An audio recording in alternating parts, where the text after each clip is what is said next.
Hola, hoy vamos a tocar un tema muy interesante. Vamos a hablar de libros de magia.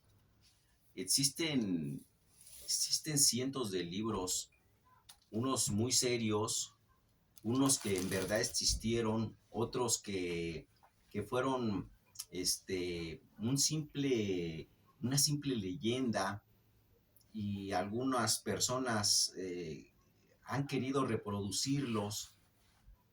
Algunos con buenos resultados, otros han sido un total fiasco, por lo que si llega a manos de algún lector que no, que no sea muy versado en este tema, pues puede desilusionarse o puede tal vez encontrar que este tema no merece la pena que uno lo diga, pero en verdad hay tesoros, hay cosas que vienen en algunos de estos libros que no lo vas a encontrar en ningún otro lado. Y aparte sirven como parte del engranaje de la historia, sobre todo las personas que gustan de las religiones o del sectarismo.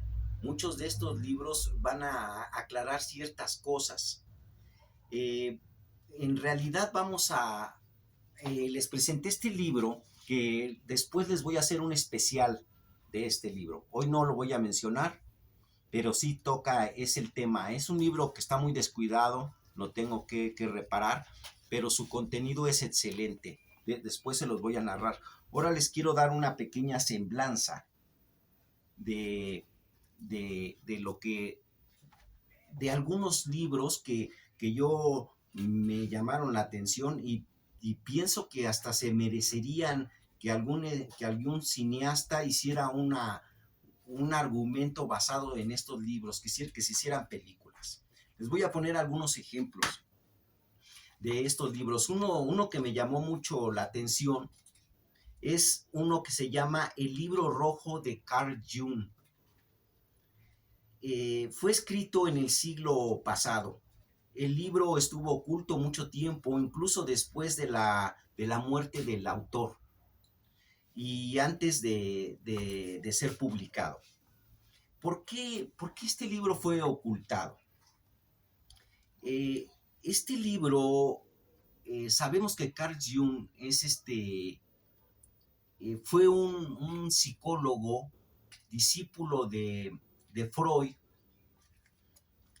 Este personaje fascinante que fue tutelado por Freud se separó para seguir su propio camino, su propio destino.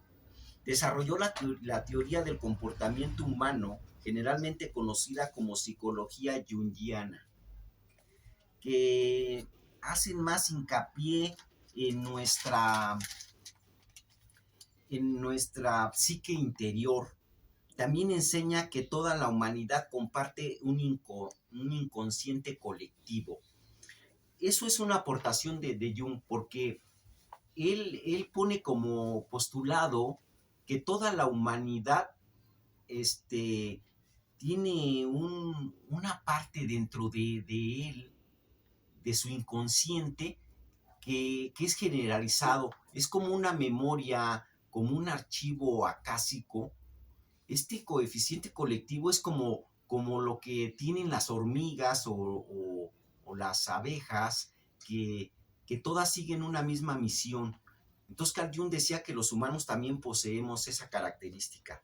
Jung también creía en el poder de los arquetipos, es decir, que nuestros mitos y símbolos son universales e innatos y sirven para ayudar a aprender a cada una de las etapas de nuestras vidas. Estos arquetipos todos los conocemos como, por poner un ejemplo, como el tarot. Son unas figuras llenas de simbolismo, de numerología, pero que retratan nuestra personalidad, nuestro carácter y se pueden inclusive usar como un oráculo. Jung empezó a escribir el libro rojo a finales de, de sus 30 años de edad. El libro es una mezcla ecléctica de novela mitológica que lleva al lector a través de las fantasías de Jung.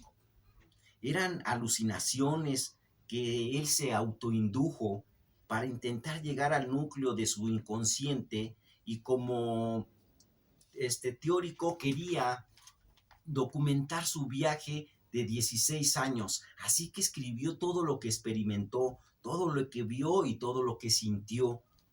O sea, él hacía por medio de meditación y algunas otras suertes caer en un estado de conciencia alterada, y iba narrando todo lo que veía, inclusive tal vez tomaba, ingería algún tipo de fármaco, de planta alucinante para poder alcanzar ese estado alterado de conciencia, y ver qué capacidades tenía escondidas el ser humano. Jung se negó a publicar este libro, ya que podía afectar su reputación como psicólogo. Durante décadas el libro rojo ha estado envuelto en un misterio porque nunca se ha publicado. Se creía que solo existía una copia del libro en una caja de seguridad en Suiza por los herederos del patrimonio de los seguidores de Jung, hasta que se les convenció publicarlo. Fíjense que este libro es un mito, pero un mito que sí existe.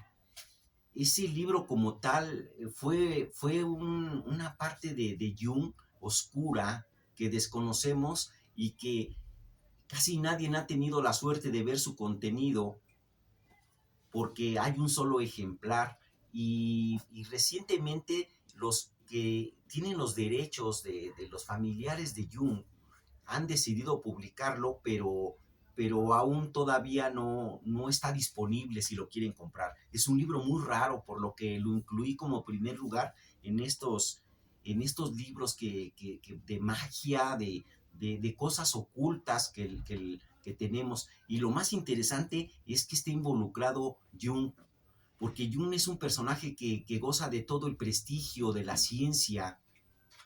Entonces, pues es muy notable que Jung también se haya interesado por estos temas de arquetipos y de estados alterados de conciencia. Nuestro siguiente libro, el segundo, es el que también yo les podía recomendar. Se llama el Codex Renaud.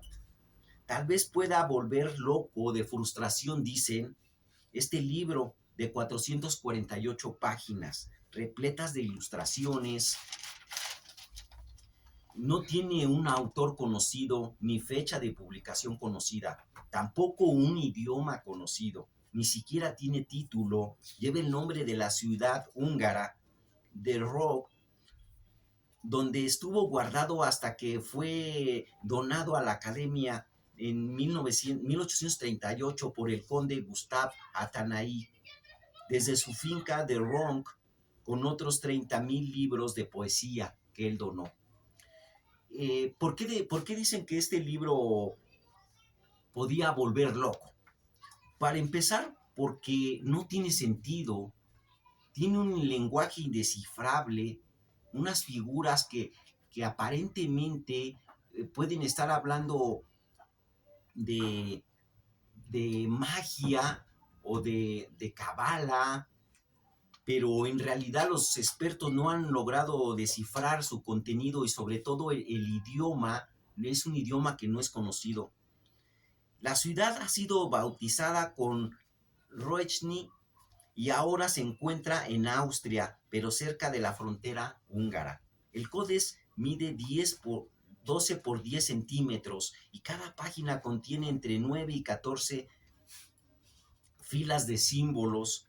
El número total de símbolos los utilizados en este libro son 800, unas 10 veces más que cualquier alfabeto conocido por los seres humanos. O sea, les decía que lo que está muy raro de este libro es que digamos que los grafos, la grafía de la escritura no es conocida, y tienen 800 caracteres, por lo cual se hace muy difícil querer interpretarlo. La mayoría de los símbolos se utilizan con poca repetición, por lo que los símbolos del codex podrían no ser un alfabeto, sino un silabario, o ser de naturaleza legográfica, como los caracteres chinos. Acompañan a los textos críticos unas 900 páginas de ilustraciones que incluyen escenas religiosas, laicas y militares. Las toscas ilustraciones parecen indicar un entorno en el que coexisten relaciones cristianas con paganas y musulmanes, ya que están presentes los símbolos de la cruz, la media luna y el sol y la asbástica. Sin embargo, no dan absolutamente ninguna pista sobre el significado del texto. Han teorizado que el Codex Rung no era más que un engaño o una broma del autor desconocido. Lo cierto es que este libro existe y que posiblemente ese lenguaje es algo del que el ser humano no hemos tenido la capacidad de descifrarlo. Dicen que es tan complejo como el chino. Entonces ahí está guardado a espera de que algún experto pueda descifrar esa escritura y ver qué sentido tiene, por lo cual también lo contamos como un libro muy raro. Ahora en tercer lugar les voy a traer este otro libro. Este libro es más conocido, se llama el Codex Gigas, también conocido como la Biblia del Diablo.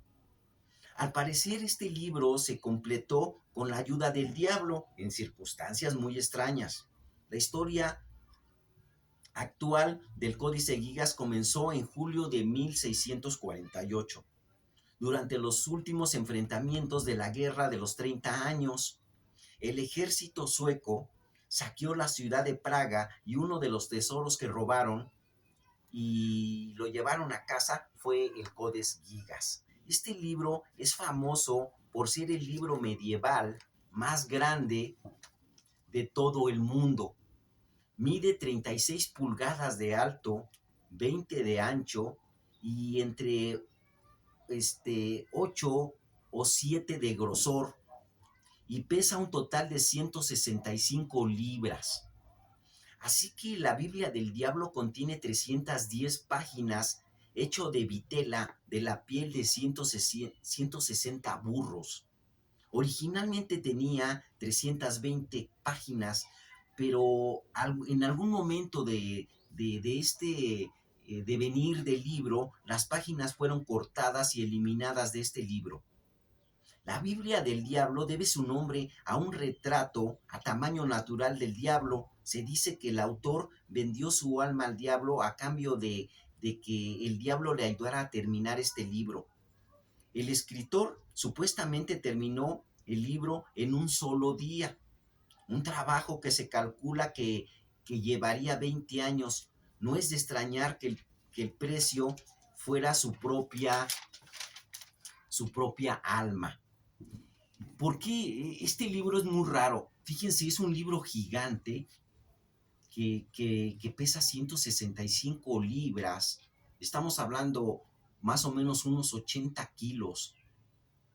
Es enorme y algo que los expertos que lo han analizado se han dado cuenta que el tipo de escritura es idéntico, por lo que no lo pudieron hacer varias personas. El mismo que escribió, que tiene letra gótica, el mismo que lo escribió es el mismo que escribió todo el libro, pero dicen que aunque esa tarea tan monumental le hubiera llevado años hacerla. Supuestamente este monje que escribió el libro, la leyenda dice que él digamos que se enclaustró dentro de su celda y que en una noche él tenía que hacer ese libro, por lo cual recurrió al diablo para que le ayudara a terminar esa proeza. Obviamente es una leyenda porque si nos damos cuenta, dice que se necesitaron más o menos 168 burros para que con su piel se hicieran las páginas de este libro. Y se dice la Biblia del diablo porque contiene una figura del diablo como él lo concibe, que es muy famosa, está en internet, y, y que, y que ahí cuenta una versión de los libros que no fueron incluidos en la Biblia. Este Codex Gigas contiene toda la Biblia y contiene una serie de libros llamados apócrifos que fueron incluidos, en donde cuenta de una forma espectacular la naturaleza y la historia del diablo.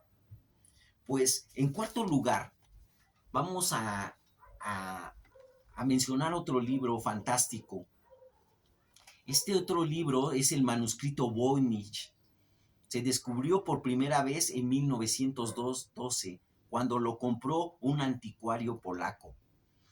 Ese anticuario se llamaba Wilfrid Voynich, de ahí viene su nombre. El manuscrito contiene páginas escritas en un idioma extraño y con extraños códigos indescifrables. Eruditos y científicos se han turnado para interpretar los textos del manuscrito y han elaborado numerosas teorías sobre el contenido y la finalidad del libro. Pero todas estas teorías han sido descartadas hasta ahora debido a los agujeros que se presentan.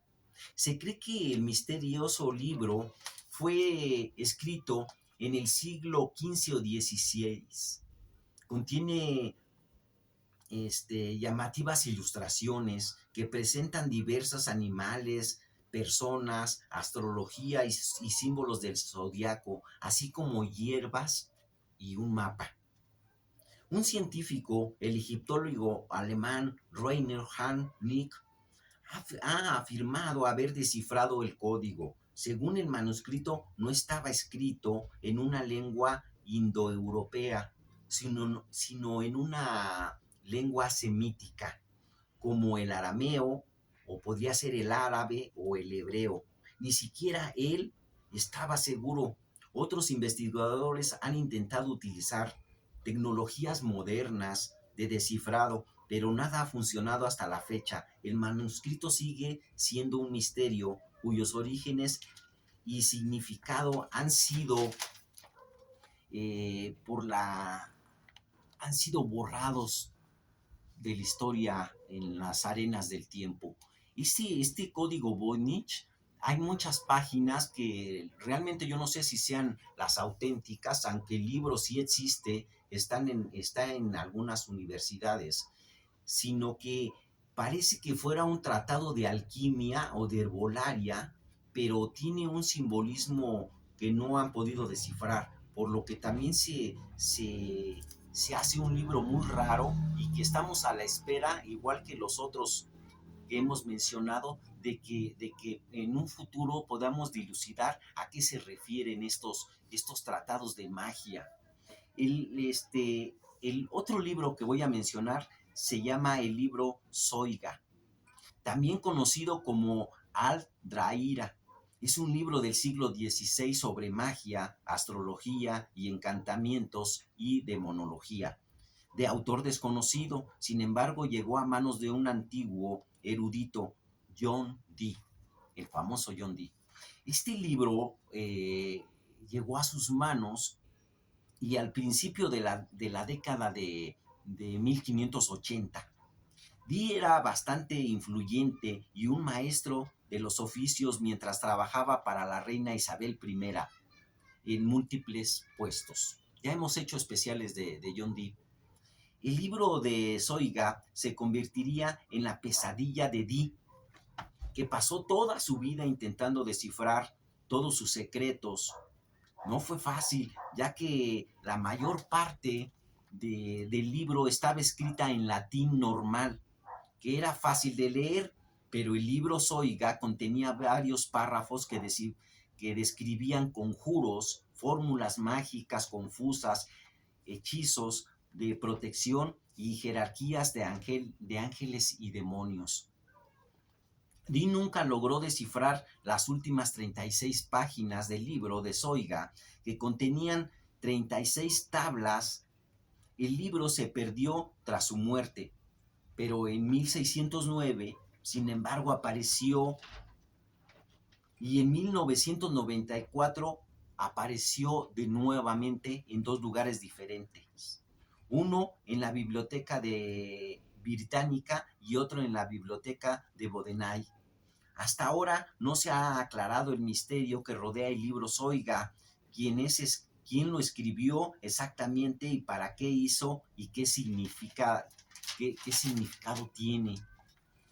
Esas 36 tablas y sus palabras mágicas al final. Fíjense que para que John Dee, que era un experto erudito y que era el poseedor de la biblioteca más grande en su época, que fue comparada como la biblioteca de Alejandría, él tenía una cantidad inmensa de libros de esta índole, y aún así no logró descifrarlo.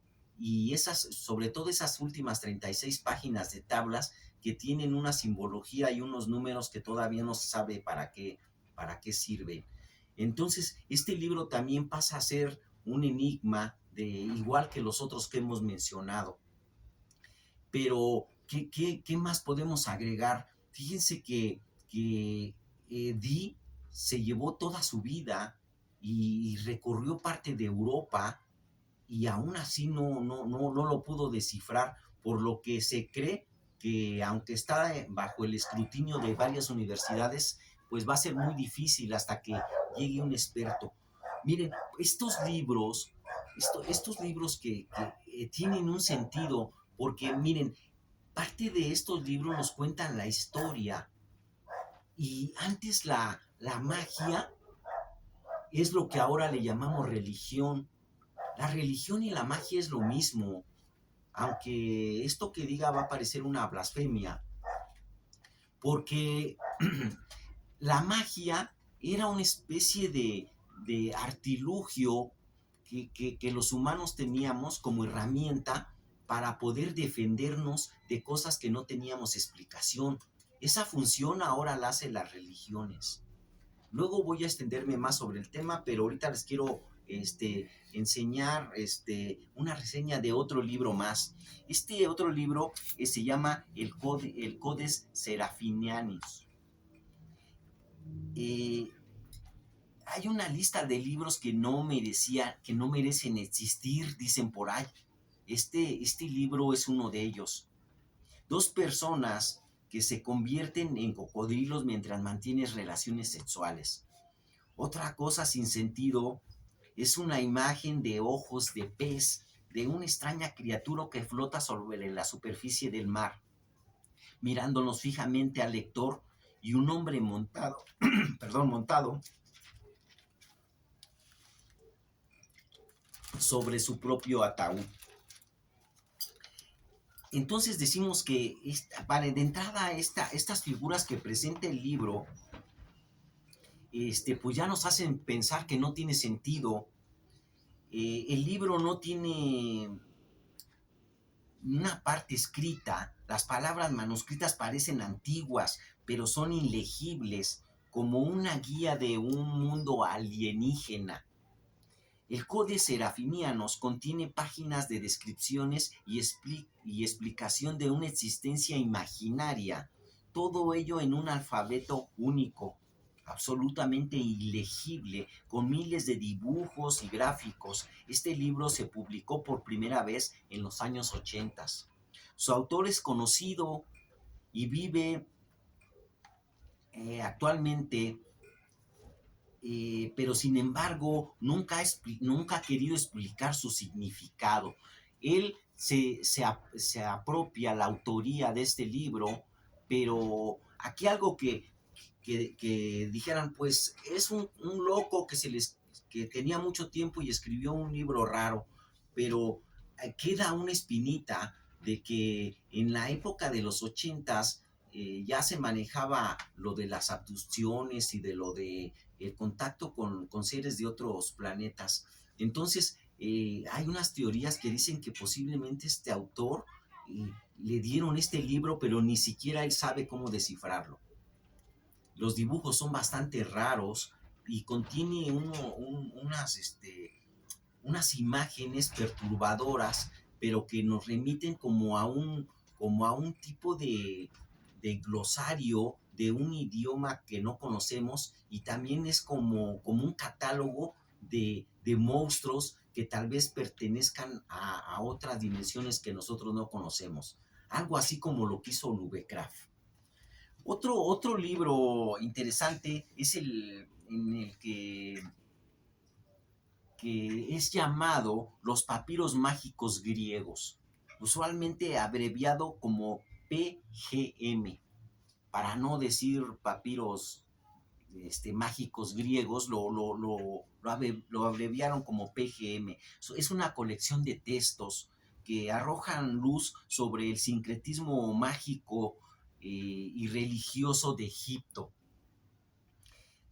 pero del Egipto grecorromano, ya en una época más temprana, y sus áreas circundantes. La mayoría de los PGM están escritos en griego con algunos incógnitos, digamos, de grafos egipcios, eh, de monótico y otras lenguas fueron encontrados en el desierto de Egipto. Aquí ya empieza a ser interesante porque este libro es un compendio de códices, pero que todos se relacionan y que han ido apareciendo poco a poco. Contienen hechizos, recetas mágicas, oraciones, conjuros, fórmulas para distintas ocasiones. También lo que parece ser unos manuales de trabajo de magos y hechiceros ambulantes. Los hechizos contienen una impresionantes convocatorias místicas a los demonios y los dioses oscuros, encantamientos de amor, portentosas maldiciones mortales. La mayoría de los PGM han sido fechados entre el primer siglo antes de Cristo y el siglo cuarto de nuestra era común, con algunos alcanzando han encontrado unos hasta el siglo VII. El filólogo y papirólogo alemán Edgar Price hizo la primera recopilación a principios del siglo XX y publicó los PGM en 2 volúmenes en 1928 y en 1931. Pues fíjense, por eso les digo que son dignos de tal vez de algún argumento de película.